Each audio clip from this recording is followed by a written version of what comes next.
Praise lord. ఈరోజు దేవుని వాక్యము మొదటి సమూయేలు మొదటి అధ్యాయము 10వ వచనం.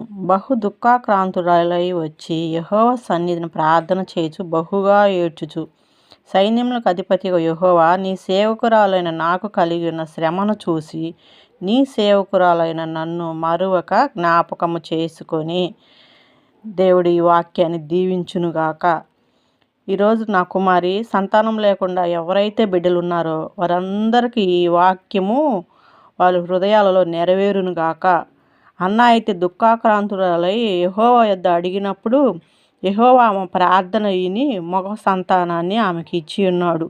అలాగే మనకి ఏ సమస్య వచ్చినప్పటికీ యేసయ్య పాదాల యొద్దకు చేరి యేసయ్యని అడిగినప్పుడు తప్పక యేసయ్య తీర్చే దేవుడుగా మనకుంటున్నాడు. నా బిడ్డలు ఏం అడుగుతున్నారా, వారికి ఏం అవసరత అని నిత్యము కనిపెట్టుకొని మరొక ఇడువక మన పట్ల జాలి కలిగిన యేసయ్యకి ప్రార్థన చేద్దాం. యేసు నామానికి మహిమ కలుగునుగాక. Please subscribe.